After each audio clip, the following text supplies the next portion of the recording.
On a warm summer afternoon in Georgia, the kind of day when the sun poured gold over the earth and cicadas sang in the trees, Darnell Watkins sat on the edge of a small wooden dock.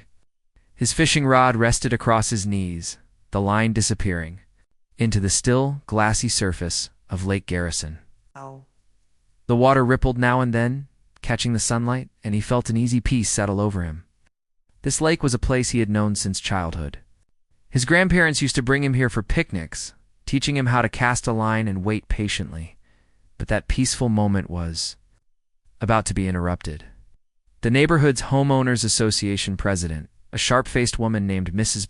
Margaret Sutton, walked briskly down the path toward him.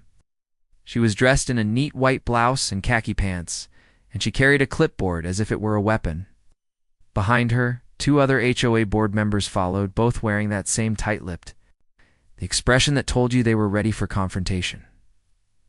"Mr. Watkins," Mrs. Sutton said, her voice clipped. "You are not allowed to fish here." Darnell glanced up, shielding his eyes from the sun. "What are you talking about?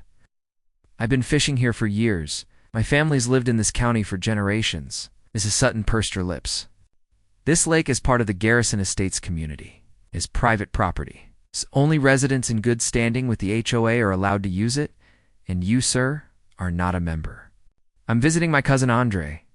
He lives right there." Darnell gestured toward a row of houses that lined the shore. He said it was fine. "That doesn't matter," one of the other board members chimed in, a short man with a shiny bald head. "You're not on the approved list of guests. You'll have to leave." Darnell's jaw tightened. "So, I can't even fish with my own cousin. This lake doesn't belong to you people. It's been here long before this neighborhood was built, Mrs. Dree." Sutton raised her clipboard like she was pronouncing a sentence. "Rules are rules. If you refuse to leave, we'll issue a fine." "A fine?" Darnell repeated, incredulous. "Yes, $200 for unauthorized use of HOA property. Payable within 30 days. It wasn't the money that stung him. Darnell could afford $200 without much trouble. It was the tone, the arrogance, the assumption that they could dictate who belonged and who didn't. There was something else under it, too. Something unspoken but heavy in the air. He had noticed the looks from some neighbors since the day he first visited Andre here, the suspicion. The way conversations would suddenly stop when he walked past. Darnell reeled in his line slowly, his mind working. He packed his fishing gear without another word, nodded once, and walked away. But he wasn't angry in the loud, shouting way. No, Darnell was the kind of man who let things simmer, who turned insults into fuel.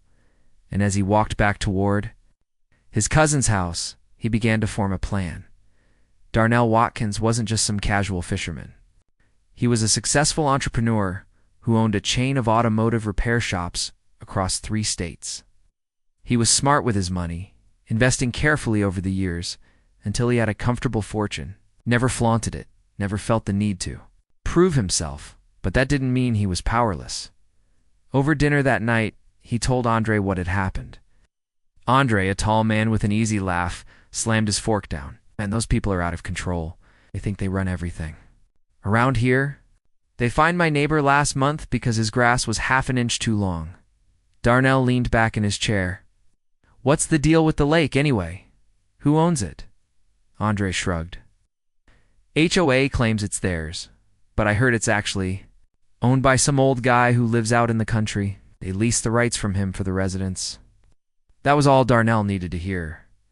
The next morning, Darnell started making calls.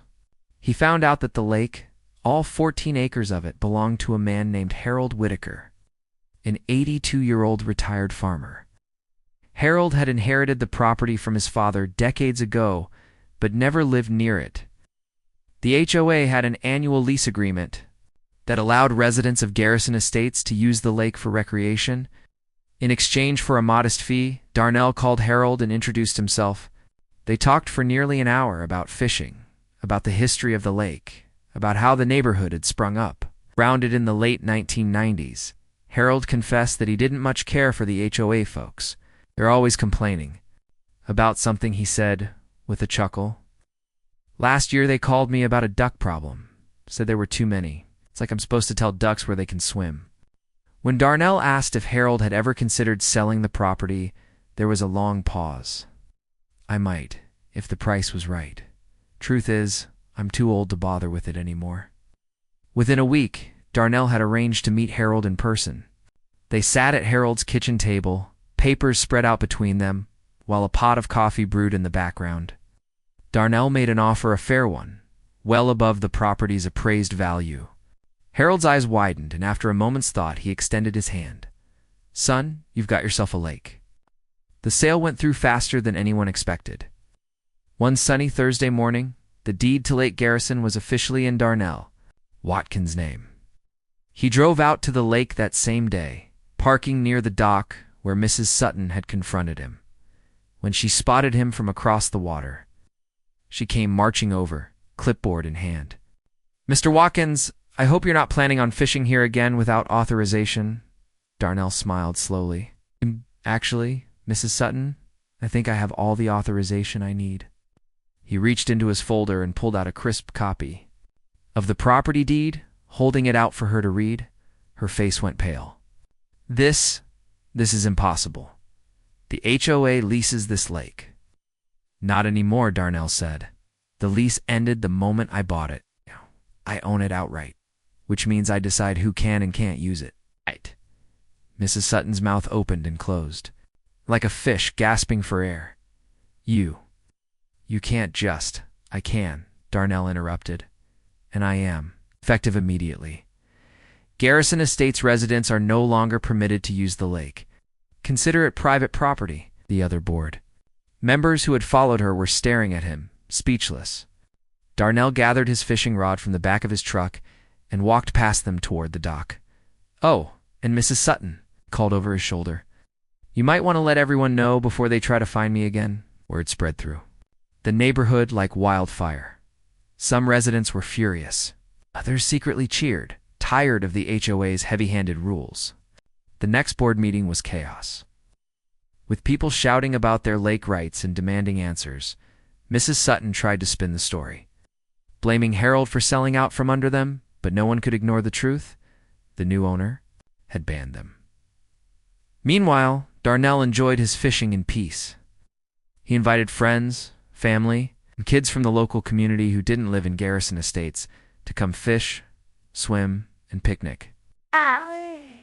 The lake became a gathering place again, but not for the people who had tried to keep him out. It wasn't about revenge, not entirely. For Darnell, it was about respect. He had been treated like an outsider, like someone who didn't belong. And now he had the power to draw the boundaries himself, and every time he cast his line into the still, shining water, he couldn't help but smile at the thought. Sometimes the best way to beat the system is to buy it.